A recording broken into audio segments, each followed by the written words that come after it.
जय भोलेनाथ। भगवान शिव और माता पार्वती की कृपा सदा सर्वदा आप पर बनी रहे। आज के वीडियो में सबसे पहले हम पाठ करेंगे वट सावित्री व्रत कथा का। इसके बाद हम जानेंगे इसकी पूजा विधि और अंत में हम जानेंगे कि साल 2025 में वट सावित्री का व्रत किस दिन रखा जाएगा और इसके शुभ मुहूर्त क्या हैं। तो चलिए शुरू करते हैं। कथा के अनुसार भद्र देश के एक राजा थे जिनका नाम अश्वपति था। भद्र देश के राजा अश्वपति के कोई संतान न थी। उन्होंने संतान प्राप्ति के लिए मंत्रोच्चारण के साथ प्रतिदिन 1,00,000 आहुतियां दी। 18 वर्षों तक यह क्रम जारी रहा। इसके बाद सावित्री देवी ने प्रकट होकर यह वर दिया कि राजन, तुम्हें एक तेजस्वी कन्या पैदा होगी। सावित्री देवी की कृपा से जन्म लेने के कारण से इस कन्या का नाम सावित्री रखा गया। यह कन्या बहुत ही रूपवान थी।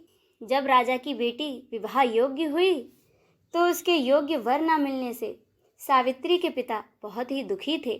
अब दुखी होकर उन्होंने अपनी बेटी को स्वयं ही वर तलाशने के लिए घर से बाहर भेजा। अब सावित्री तपोवन में भटकने लगी। उसी तपोवन में साल्व देश के राजा द्युम्नसेन रहते थे, क्योंकि उनका राज्य दुश्मनों ने छीन लिया था। उनके पुत्र का नाम सत्यवान था। सत्यवान को देखकर सावित्री ने अपने पति के रूप में सत्यवान का वरण किया और घर जाकर यह बात अपने पिता को बताई। जब देव ऋषि नारद को इस बात का पता चला तो वह राजा अश्वपति के पास पहुंचे और उनसे कहा कि राजन, यह आप क्या कर रहे हैं? सत्यवान गुणवान है, धर्मात्मा है और बलवान भी है, पर उसकी आयु बहुत छोटी है। वह तो अल्प आयु है। 1 वर्ष बाद ही उसकी मृत्यु हो जाएगी। ऋषिराज नारद की बातें सुनकर राजा अश्वपति घोर चिंता में डूब गए। जब सावित्री ने अपने पिता से इसका कारण पूछा तो राजा ने कहा, पुत्री, तुमने जिस राजकुमार को अपने वर के रूप में चुना है वह अल्प आयु है। अब तो तुम्हें किसी और को ही अपना जीवन साथी बनाना चाहिए। इस पर सावित्री ने कहा, पिताजी, आर्य कन्याएं अपने पति का एक बार ही वरण करती हैं। राजा एक बार ही आज्ञा देता है और पंडित एक बार ही प्रतिज्ञा करते हैं और कन्यादान भी एक बार ही किया जाता है। अब तो सावित्री हट करने लगी और अपने पिता से बोली, पिताश्री, मैं सत्यवान से ही विवाह करूंगी। अब राजा अश्वपति ने मजबूर होकर सावित्री का विवाह सत्यवान से कर दिया। अब सावित्री अपने ससुराल पहुंचते ही सास ससुर की सेवा में लग गई और समय बीतता चला गया। नारद मुनि ने सावित्री को पहले ही सत्यवान की मृत्यु के दिन के बारे में बता दिया था। वह दिन जैसे जैसे करीब आने लगा, सावित्री अधीर होने लगी। उन्होंने 3 दिन पहले से ही उपवास शुरू कर दिया। नारद मुनि द्वारा कथित निश्चित तिथि पर पितरों का पूजन किया। हर दिन की तरह सत्यवान उस दिन भी लकड़ी काटने के लिए जंगल को गया, लेकिन उस दिन सावित्री भी उसके साथ गई। जंगल में पहुंचकर सत्यवान लकड़ी काटने के लिए एक पेड़ पर चढ़ गया। तभी उसके सिर में बहुत तेज दर्द होने लगा। दर्द से व्याकुल सत्यवान पेड़ से नीचे उतर आया। सावित्री अपना भविष्य समझ गई। अब सावित्री ने सत्यवान के सिर को गोद में रख लिया और उसका सिर सहलाने लगी। तभी सावित्री को वहां यमराज आते दिखे और इसके बाद यमराज सत्यवान को अपने साथ ले जाने लगे तो सावित्री भी उनके पीछे पीछे चल पड़ी। यमराज ने सावित्री को समझाने की बहुत कोशिश की और उससे कहा, हे देवी, यही विधि का विधान है, लेकिन सावित्री न मानी। सावित्री की निष्ठा और पति परायणता को देखकर यमराज ने सावित्री से कहा कि हे देवी, तुम धन्य हो, तुम मुझसे कोई वरदान मांगो। सावित्री ने कहा, मेरे सास ससुर वनवासी और अंधे हैं। यदि आप कुछ देना ही चाहते हैं तो उन्हें दिव्य ज्योति प्रदान करें। यमराज ने कहा, ऐसा ही होगा, अब जाओ, तुम घर लौट जाओ।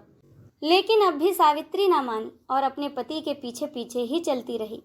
यमराज ने कहा, देवी, तुम वापस जाओ। सावित्री ने कहा, भगवान, मुझे अपने पति देव के पीछे पीछे चलने में कोई परेशानी नहीं है। पति के पीछे चलना तो मेरा कर्तव्य है।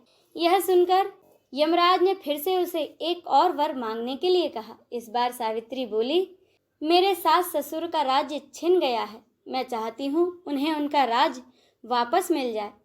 यमराज ने सावित्री को यह वरदान भी दे दिया और कहा कि अब तुम लौट जाओ। लेकिन सावित्री फिर ना मानी और फिर उसके पति के पीछे पीछे ही चलती रही। यमराज ने सावित्री को तीसरा वर मांगने को कहा। इस पर सावित्री ने 100 संतानों और सौभाग्य का वरदान मांगा। यमराज ने इस वरदान को भी सावित्री को दे दिया। इस वरदान के बाद सावित्री ने यमराज से कहा कि प्रभु, मैं तो एक पतिव्रता स्त्री हूँ और आपने मुझे पुत्रवती होने का आशीर्वाद दिया है, पर प्रभु ये बताइए कि बिना पति के मैं पुत्रवती कैसे हो सकती हूँ। इतना सुनकर यमराज सावित्री पर अति प्रसन्न हुए और उन्होंने सत्यवान के प्राण छोड़ दिए। सत्यवान के प्राण छोड़ने पर यमराज वहाँ से अंतर्धान हो गए और सावित्री उसी वट वृक्ष के पास आ गई जहाँ उसके पति का मृत शरीर पड़ा था। कुछ ही समय में सत्यवान फिर से जीवित हो गया और दोनों खुशी खुशी अपने राज्य की ओर चल पड़े। दोनों जब घर पहुँचे तो देखा माता पिता को दिव्य ज्योति प्राप्त हो गई है। इस प्रकार सावित्री और सत्यवान चिरकाल तक सुख भोगते रहे। अतः पतिव्रता सावित्री के अनुरूप ही प्रथम अपने सास ससुर का उचित पूजन करने के साथ ही अन्य विधियों को प्रारंभ करें। वट सावित्री व्रत करने और इस कथा को सुनने या फिर पढ़ने से उपवासक के वैवाहिक जीवन या जीवन साथी की आयु पर किसी प्रकार का कोई संकट आया भी हो तो वह भी टल जाता है। इसी के साथ यह व्रत कथा संपूर्ण होती है। अब जाने इस दिन की पूजा विधि। इस दिन सुबह जल्दी उठकर स्नान आदि से निवृत्त होने के बाद व्रत का संकल्प लें। महिलाओं को इस दिन मुख्य रूप से लाल या पीले रंग के वस्त्र पहनने चाहिए और एक दुल्हन की तरह 16 श्रृंगार करना चाहिए। इसके बाद शुभ मुहूर्त में वट वृक्ष के पास बैठकर उसका पूजन करें। हल्दी, कुमकुम, अक्षत, मौली, जल, फल और पूजन सामग्री साथ रखें। वट वृक्ष पर कच्चा सूत लपेटें और उसकी 7, 21 या 108 बार परिक्रमा करें। फिर सावित्री सत्यवान की कथा पढ़ें या फिर सुनें और अपने पति की लंबी उम्र के लिए कामना करें और भगवान से आशीर्वाद लें। व्रत पारण व्रत के अगले दिन जल या फलाहार से करें।